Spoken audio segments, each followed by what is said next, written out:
Hey everyone, welcome back to another Mattel Jurassic World review. Today we're taking a look at the new Primal Attack Savage Strike Sauropelta. This figure is the first new sculpt that we're getting in this Primal Attack Savage Strike assortment. I ended up picking mine up off of Amazon. It's also available on Entertainment Earth, and as always I'll leave links in the description to those two sites if you want to order this figure online. I don't think it's been found on store shelves in the US yet. I know they've been found in Walmart in Canada, but I'm sure they'll be popping up in the US relatively shortly. So let's take a quick look at the packaging before we crack this figure open. It comes in that new Primal Attack style packaging. You got the paddock fence with a nice sunset in the background. Your Jurassic World logo up here. A picture of the Sauropelta, how its Savage Strike action works.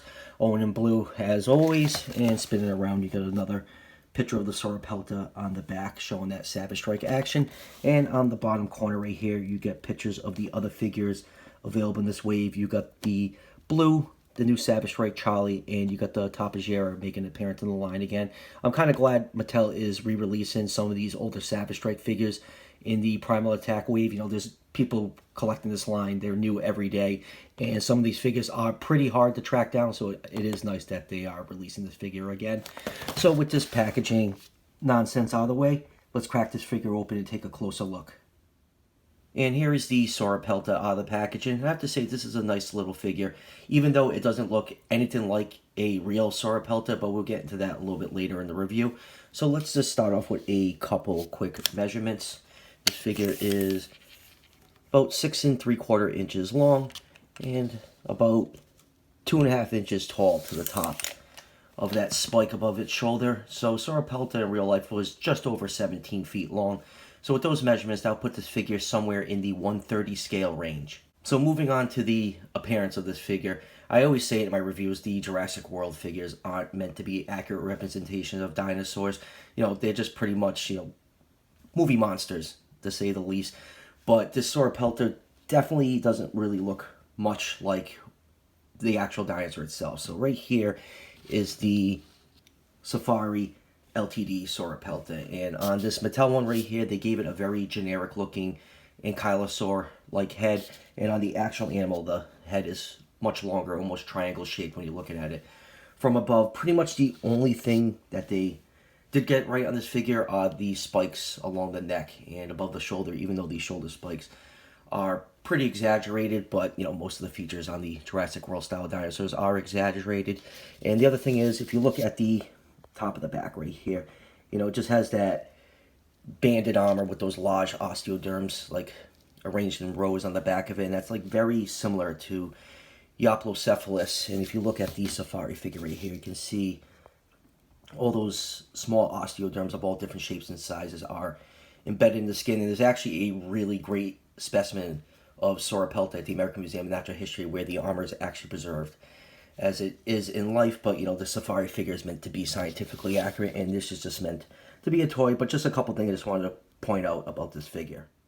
Now the coloration is pretty standard on this figure. I do like the use of red. I like red on dinosaur figures, and this figure is pretty much just this darker red color and just a gray underbelly with some of that red painted in along the sides. And the spikes along the neck and shoulders are done in white. It's actually a soft, flexible material, so you don't have to worry about poking your eye out if you're playing with this thing. And the eye is painted in yellow with a black pupil, and the beak in the front of the animal is painted in black. And it seems like Mattel took the inspiration for this color scheme from a recently discovered cousin to Sauropelta. Right here, this is Sauropelta, and this dinosaur was discovered, I think it was in 2017. It was so well preserved that paleontologists were able to tell what color this dinosaur was in real life, and they figured out that this animal was kind of like a reddish coloration. So I feel like Mattel took some inspiration from Sauropelta and applied it to the Sauropelta, which I think is pretty cool. And they actually, the Attack Pack mini that is coming out, I think in the next Attack Pack wave, has been repainted in that reddish coloration, which is still being taken from inspiration from Sauropelta. So I do kind of glad Mattel is paying attention to some dinosaur stuff going on around the world and applying it to their figures. So I think that was a cool little homage right here, painting this figure red like Sauropelta. So let's zoom in and take a look at some of the finer details on this figure. Even though this is a small Savage Strike figure, there's a lot of nice sculpted detail on it. You can see the beak is clearly outlined right here, and it's painted in black. There's some nice osteoderm sculpted below the eye. And then looking at the top of the head right here, you can see a lot more of that armor plating. And osteoderms are sculpted in really nicely. You got the spikes along the neck right here. You got 2 rows of them. Those are painted in white.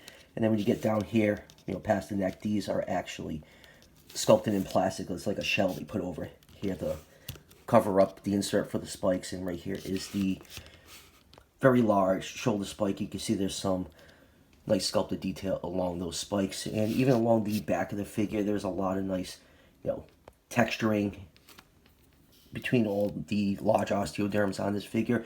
Even though this armor placement is 100% incorrect, it is still nicely sculpted. And turning it around, you can see a lot of nice folds and wrinkles along the feet right here. The claws on both feet are not painted. You got some red splotches along the stomach right here. You got some of the osteoderms on the front legs and back legs are painted in. And then turn the figure over, you can see the stomach is just painted straight gray. And since the figure is flipped over, here is the scan code if you want to scan it into the fax app. And then moving down to the tail, you can see it has more of that banded armor look going down to the tip of the tail. Now, Sauropelta is the type of nodosaur, and the very short explanation is just think of them as relatives to the ankylosaurs without clubs on their tails. So, all in all, it is a nice looking dinosaur figure, even though it really doesn't look like Sauropelta. So let's move on to articulation. This figure does have decent articulation, which is pretty standard for the line. The head can rotate 360 degrees. It can look up a little bit and look down a little bit. And you actually have a joint right here behind the head. This whole neck section can rotate 360 degrees. You get very, very little side-to-side movement out of it, but it does help a little bit if you want to, get some different poses out of this figure. And then coming down to the legs, the front legs can move forwards and backwards. Not too far because that wide stomach kind of gets in the way. And then you have a hinge right here which allows you to flip the legs to the side, for whatever reason. Put those back, and then the back legs can move back and they can move forward quite a bit. And that's pretty much it for articulation on this figure. The rest of it is just tied to its action gimmick.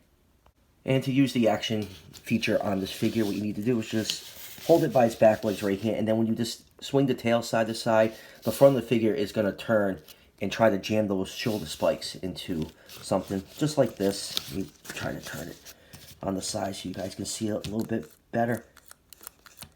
So pretty much that's kind of what the animal would do in real life. It would use those very long shoulder spikes if it was getting attacked by a predator to kind of jam them to the side to keep itself safe. I mean, it's really not the most exciting action feature, but it is a little bit different than what we're used to seeing in the line, so I do kind of like it. Alright, let's move on with some comparisons. Here it is with one of the human figures, John Hammond, and you know what? It wouldn't be one of my videos unless John died in it, so see you later, John. And here it is with some of the other figures in the Primal Attack wave. You got the Attack Pack Colovosaurus and Ornitholestes, and right here is its wave mate, the Savage Strike Charlie. And lastly, here it is with some more figures from Primal Attack, the Control and Conquer Carnotaurus, and the excellent Cryolophosaurus. I absolutely adore this figure. I just really haven't stopped messing with it since I picked it up the other day. So, final thoughts on this figure. I think it's a good figure. It is definitely at the bottom of my list of the new species we've gotten in Primal Attack. The other ones I think are just much better than this Sauropelta. I do like the color scheme on it. I think it pays a nice homage to Pelta, but like I said, pretty much this animal doesn't look remotely close to a Sauropelta other than those spikes along the side of the body. But yeah, I do recommend picking up this figure. It's always nice to get new species in the Jurassic World line, and I actually could see Mattel maybe kind of retooling this mold, maybe just resculpting the front half of this body, and they actually could, make a pretty decent looking Pelta out of this mold if they, choose to. So, like I said, I ordered this figure off of Amazon. It's one of these Savage Strike figures. It retails for $9.99. I'll leave a link in the description to Amazon, and I'll also leave a link to Entertainment Earth, which also carries this figure if you want to order these figures online, and I'm sure they'll be popping up in stores relatively shortly. As soon as the stores finish up their year-end inventory, I'm sure we'll be seeing these all over the place. So that'll pretty much do it for this review. I have the Tarbosaurus coming in from Amazon, and I think in the next few days, so be on the lookout for that review. And I also have some non-Jurassic World reviews planned for end of this week, going into next week. So as always, if you're liking the content on this channel, show your support by hitting that subscription button just below the video right there. Each subscription helps out the channel tremendously, and it's greatly appreciated. And I'll see you guys for the next one.